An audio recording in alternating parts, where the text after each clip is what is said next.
Alors voilà, on va usiner cet axe maintenant sur la face arrière. Donc on a fait l'usinage de la face avant, hein, toutes ces opérations-là.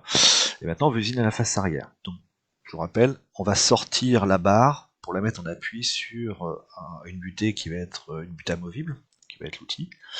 Donc pour ça, je vais devoir réouvrir mes fichiers qui sont en phase 20. Donc là je ferme tout, hein, j'ai enregistré mes informations, je ferme tout ce que j'ai ici et je vais ouvrir un nouveau fichier. Donc je vais dans le répertoire de la phase 20, je rouvre ma pièce, hein, qui est toujours dans le même sens, donc je rappelle, voilà, je me positionne comme ça, et le repère, il va falloir que je le place à l'arrière. Donc je passe en mode tournage en CM4, hein, comme c'était le cas précédemment, je dois avoir le même type entre les deux. Je peux tout développer, je vais regarder, voilà, en développant tout. Ok, maintenant, première opération, c'est placer votre paire. Votre paire, on a vu hein, dans la partie du principe que votre paire devait être sur la face arrière. Donc là, ouais, hop, la boule orange, c'est le centre. Donc je sélectionne le cercle qui est ici. Ah, loupé, le cercle qui est là, voilà. Et ça, attention, l'axe Z, donc aligner l'axe ZC avec cette face-là, dans le mauvais sens ici.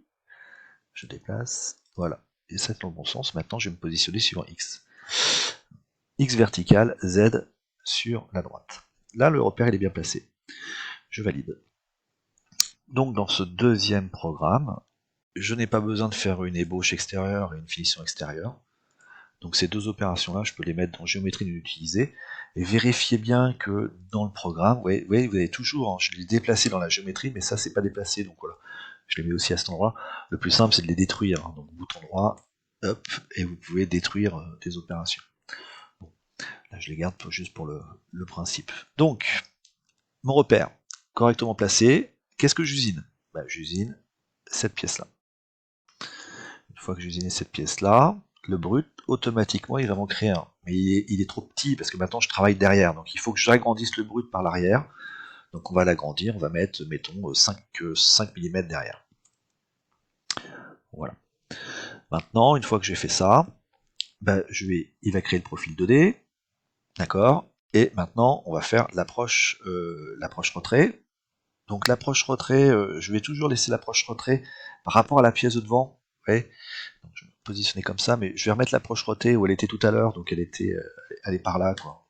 Je le mets pas trop près quand même de la pièce, je préfère que ça soit en dehors de la pièce. Je valide. Et les limites, là il pourrait me déterminer qu'il y a des enlèvements de matière à faire. Hein. Mais comme je vais mettre mes limites, je vais dire non, on va travailler entre cette partie-là. Donc ouais, je vais mettre une limite axiale un petit peu avant ici, et puis je vais mettre une deuxième limite axiale.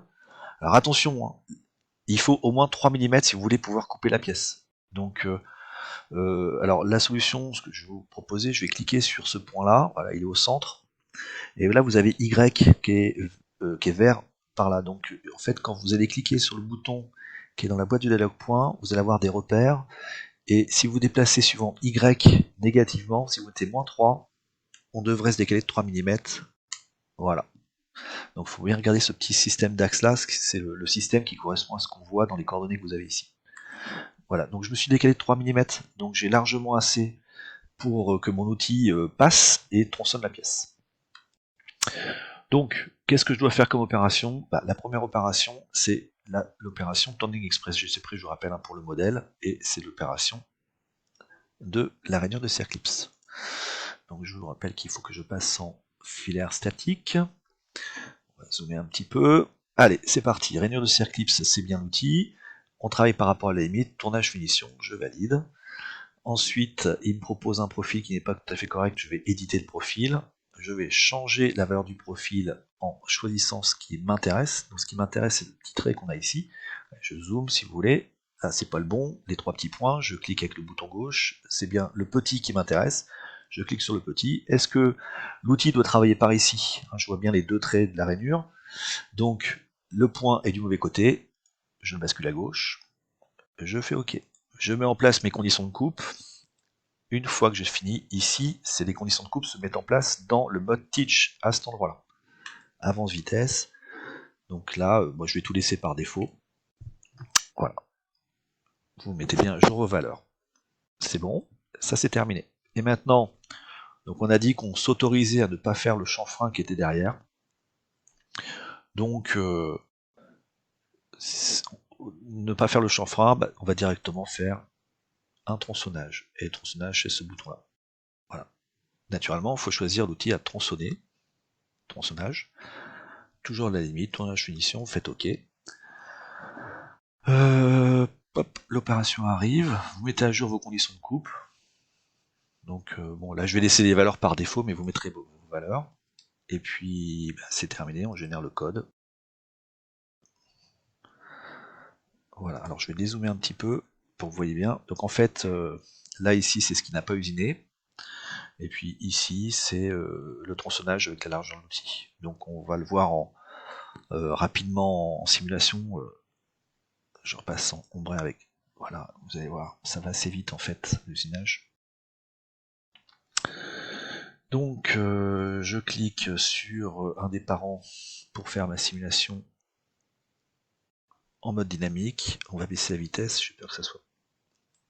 Voilà, usinage, le chanfrein, la rainure, et voilà le chanfrein, donc le tronçonnage, il enlève la pièce brute en fait qui reste. Voilà, donc là c'est bon.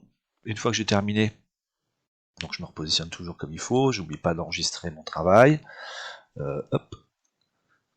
Une fois que j'ai fait ça, je passe en mode programme, je clique sur le 1 où j'ai mes deux opérations à traduire. Donc je peux faire documentation de l'atelier, là je vais faire traitement poste directement, on est en tour scène, au diamètre, je fais OK, et j'ai le code. Voilà. Ce code est directement à l'endroit où vous avez vos fichiers. Donc si je vais dans phase 20, j'ai le programme en texte. Et maintenant, vous allez prendre ces deux fichiers texte, vous allez les assembler ensemble en rajoutant le code que l'on a vu sur le principe précédemment. Et vous aurez un fichier programme complet. Donc je vous rappelle juste que quand je vais dans un fichier, vous voyez, au début j'ai %1, cette ligne-là, il faudra peut-être la supprimer, et tout à la fin, vous avez M2, c'est veut dire fin de programme. Donc voilà, et puis il y a un petit carré aussi que vous devez laisser à la fin de votre programme complet. Bon. Voilà le concept. Allez, bah, à vous de jouer.